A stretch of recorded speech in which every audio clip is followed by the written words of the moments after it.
जिस प्रकार पतंग उड़ाने वाले को यह ज्ञान रहता है कि कब पतंग की डोर को खींचना है और कब ढील देना है, क्योंकि वह अच्छी तरह जानता है कि अगर गलत समय पर पतंग की डोर को खींचा गया या ढील दिया गया तो उसकी पतंग कट भी सकती है। उसी प्रकार पतंग रूपी बच्चों के जीवन की डोर भी माता पिता के हाथ में रहती है।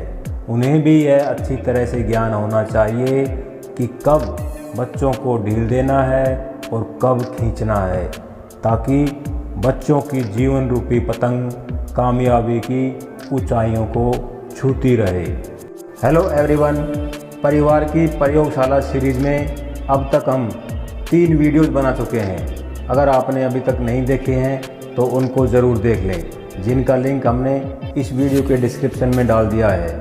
अगर आपको ये सीरीज़ पसंद आ रही है तो इनको लाइक व शेयर कर सकते हैं, और अगर आपने अभी तक इस YouTube चैनल को सब्सक्राइब नहीं किया है तो सब्सक्राइब ज़रूर कर लें, ताकि अगली वीडियो डालते ही उसका नोटिफिकेशन आपको तुरंत मिल जाए। तो आइए शुरू करते हैं।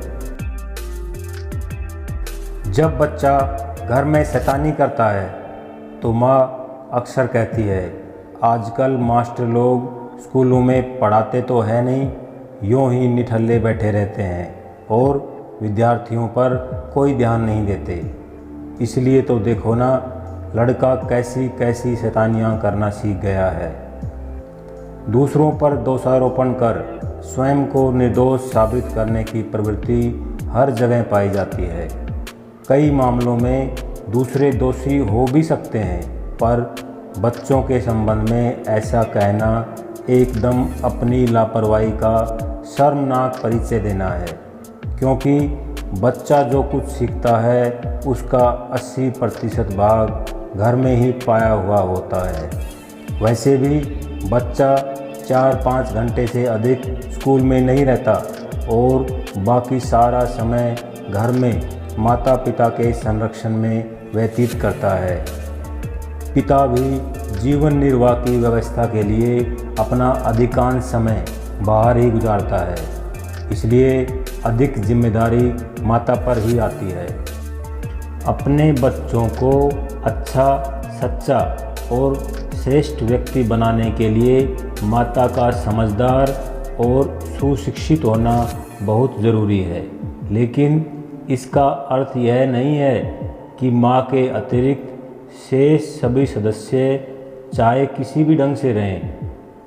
बच्चे के निर्माण में माता की भूमिका प्रथम अवश्य है, पर परिवार के अन्य सदस्य भी होते हैं जिनसे कि घर का वातावरण बनता है। उनके रहन सहन, व्यवहार और बोलचाल का भी बच्चों पर निश्चित प्रभाव पड़ता है। इसलिए माँ के सुशिक्षित, समझदार और सुसंस्कारी होने के साथ साथ परिवार के अन्य सदस्यों को भी अपना रहन सहन तथा प्रवृत्ति नियंत्रित और अनुशासित रखनी चाहिए।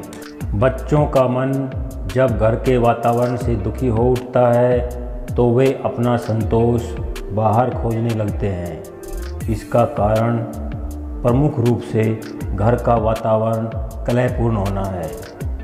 घर के सदस्य आपस में मनमुटाव रखते हों या माता पिता में रोज़ तनाव पैदा होता हो, तो इस कारण होने वाले कोहराम या शून्यपन से बच्चे भयभीत हो उठते हैं और वे इस वातावरण से अलग रहने की कोशिश करते हैं।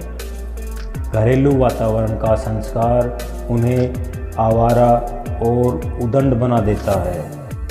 यह तो सभी जानते हैं कि बच्चे बड़ों को देखकर सीखते हैं। पिता में सिगरेट पीने या मदिरा पान करने की आदत होती है तो बच्चे भी वैसे ही होंगे। माँ झूठ बोलती हो या परिवार के बुजुर्ग सदस्यों का निरादर करती हो तो बच्चों में भी अशिष्टता और उद्दंडता जन्मेगी। माता पिता की प्रत्येक प्रवृत्ति का बच्चों के अपरिपक्व मस्तिष्क पर गहरा प्रभाव पड़ता है। बच्चा अपने पिता को सिगरेट पीते देखकर समझता है कि यह अच्छा काम है, क्योंकि उसके लिए तो घर के लोग ही आदर्श हैं और वह भी सिगरेट पीने अथवा माता पिता की दूसरी गंदी आदतों का अनुकरण करने लगता है। डांट डपट कर उन्हें मना लिया जाता है तो वे चोरी छुपे करने लगते हैं और समझाया बुझाया जाता है तो उनके मन में यह प्रश्न उठता है कि जब यह काम खराब है तो ये लोग क्यों कर रहे हैं। कई बच्चे पूछ भी उठते हैं और उस समय अभिभावक के पास कोई जवाब नहीं होता। गलतियां करने पर बच्चों की पिटाई भी की जाती है। वैसे तो पिटाई करना मात्र बच्चों के मन में हीनता या कुंठा की ग्रंथियां बनाता है। एक कारण जब पीटा जाता है तो वह और भी ज़्यादा हानिकारक होता है। ऐसे में उन्हें यह समझाना कि हम बड़े हैं इसलिए तुम्हें पीट सकते हैं, यह उन्हें दूसरे बच्चों के साथ मारपीट करने को उकसाता है। संतान के लिए उत्तराधिकार में संपत्ति छोड़ने की अपेक्षा उन्हें गुणवान और चरित्रवान बनाना अधिक महत्वपूर्ण समझा गया है। उनके चरित्र का विकास अनुशासन पर निर्भर है।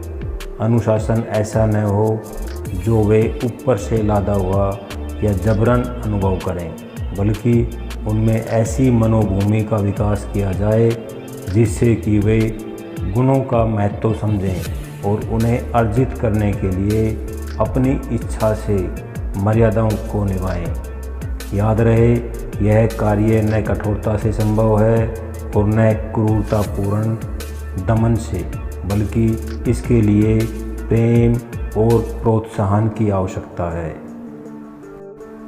कई अभिभावक बच्चों में फिजूल खर्ची की प्रवृत्ति पैदा न होने देने के लिए उन्हें जेब खर्च देना एकदम अनुचित समझते हैं। जब कभी बच्चे मांगते भी हैं तो उन्हें बुरी तरह डांट देते हैं। लाड प्यार की अधिकता से बच्चों को अनाप शनाप खर्च करने के लिए पैसा देना जितना बुरा है उतना ही बुरा है उन्हें खर्च करने के लिए एकदम कुछ भी न देना।